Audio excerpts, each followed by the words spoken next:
Muncie is a city that has its roots in the Industrial Revolution when the Trenton gas field attracted businesses such as the Ball Brothers Glass Manufacturing Company, helping transform the small town of around 5,000 in 1880 to a thriving city of roughly 20,000 by 1990 or 1900. Today, Muncie is mostly known for Ball State University, as the industry that got it off the ground has long since moved away, leaving behind a landscape littered with abandoned factories and a less than stellar reputation. Despite these slipshod qualities, Muncie is home to an array of very amazing small town businesses and attractions such as Minnetrista, the Muncie Children's Museum, McCulloch Park, and the Tony Winery. If more of these small town businesses and attractions were to get more funding, they would have the great potential to bring in more tourism from Muncie and create a better city to live in. Our first stop is at Minnetrista. Minnetrista, or A Gathering Place by the Water, is a cultural hub focused on East Central Indiana local cultural history, located in the Minnetrista Boulevard Historic District, just west of Ball State's campus. The idea for a cultural center came in 1978 when it was suggested that the Ball brothers open up a museum of fine art on the property.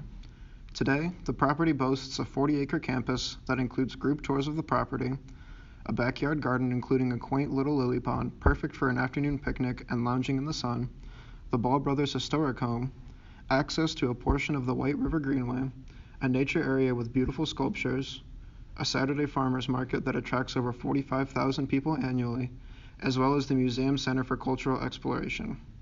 In addition, Minnetrista has 5 annual events. In the spring, visit the Muncie Garden Fair where you can meet vendors, talk to experts, and get the latest deals on plants, tools, and decorations for the upcoming year. During the summer, adventure into the land of imagination as you take part in fairies, sprites, and lights to experience Oakhurst Gardens as an enchanted wonderland filled with music, games, and crafts, fun for the whole family. The Summer Stage Fest is also available at the end of summer where you can experience the elegant Muncie Symphony Orchestra. Lawn chairs and blankets are encouraged as there are picnics and board games available. As fall rolls around, visit the Orchard Shop in Minnetrista where you can buy bags of fresh apples, jams, fruit butters, condiments, mulling spices, popcorn, and other food items. Homemade apple cider is also available, served appropriately in ball mason jars. Tours are also available where you can browse through the 26 types of apple trees in the orchard, as well as watch the apple cider being pressed. To end the year out, take part in the Enchanted Luminaria Walk at the beginning of December to get into the holiday spirit. Food, winter games and crafts, as well as carriage rides are available to the tune of holiday songs. This unique hub has a great potential to bring in tourism for the wide variety of activities offered year-round. Muncie is not only home to the famous Minnetrista, with tons of attractions and good focus on East Central Indiana local cultural history, but also its unique Children's Museum. The Muncie Children's Museum is located southeast of Ball State's campus and is celebrating its 40th anniversary in 2017. The idea to start this museum has been around for 42 years.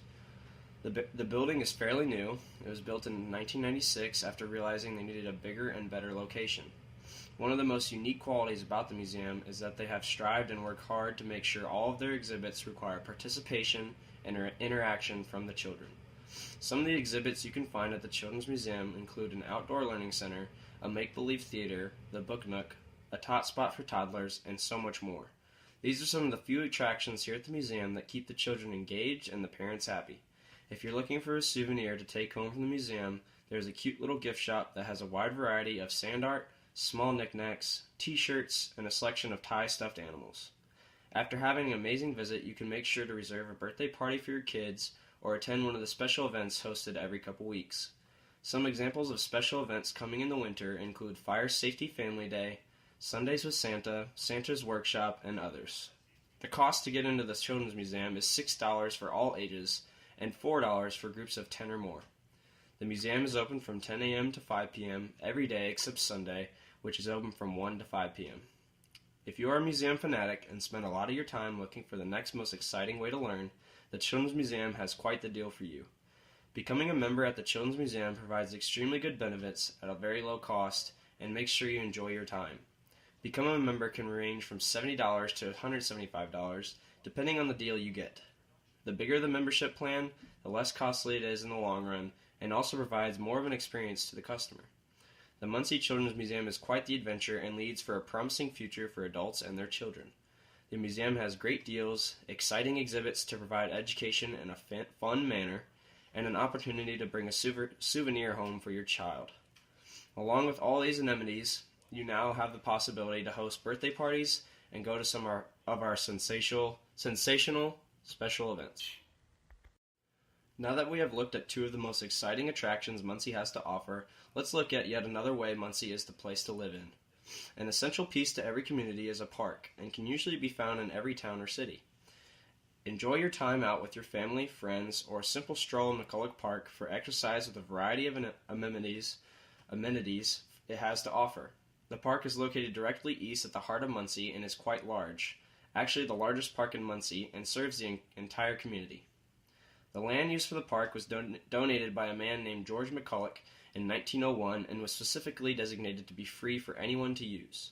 The park has a plethora of recreational opportunities, including abutting playgrounds, a disc golf course, basketball courts, an official-sized baseball diamond, a soapbox derby track, picnic shelters, and picnic tables. Along with all of the amenities in the park, there is also a fire station in the northern part of the park. McCulloch Park has seen some renovation in recent years in the northern part of the park, where a hazardous playground has been removed, and a Little League baseball diamond has been mostly dismantled in the southern part of the park. Additionally, new playground equipment was installed to replace the old playground, and plans to use up the recently demolished baseball diamond are in motion. Other improvements are already being made, which will help provide a sense of meaning in Muncie, and thus worthwhile of further improvements. The fourth and final attraction is the Tony Winery. Tony Winery is located at 101 West Royalton Road in Muncie, Indiana. This small-town winery started in 2009 as Delaware County's first winery by Larry Simmons and Kevin Tony. The winery is 5,000 square feet, including a 1,500 square foot tasting room that is decorated with art from local artists, and a 35 square feet wine cellar. They offer up to 18 different types of styles of wines, and their most popular are their Traminette, Royalton Red, and Chambourcin. The Traminette has been declared Indiana's state wine, and in 2014, their Traminette won Indiana's Wine of the Year. This same year, they were also declared Indiana's Winery of the Year. They are part of two wine tours, the Heartland Wine and Ale Trail and Indiana's Northeast Tour. Their hours are Monday through Saturday, 10 to 6, and Sunday, noon to 5. They also host private events and prepare, ferment, and cold stabilize, bottle, and store all their wines on site. Although Muncie as a whole has declined since the Industrial Revolution, it is a city that still has an immense capacity to be a cultural hub in Indiana. Attractions such as Miniaturista, the Muncie Children's Museum, McCulloch Park, and the Tony Winery are just a few examples of what the city of Muncie has to offer. With adequate funding, Muncie has the potential to support many more of these successful small-town businesses and attractions that creates a new city encompassing its past as well as embracing its future, transforming a city lost to time to a thriving tourist destination and an all-around better place to live.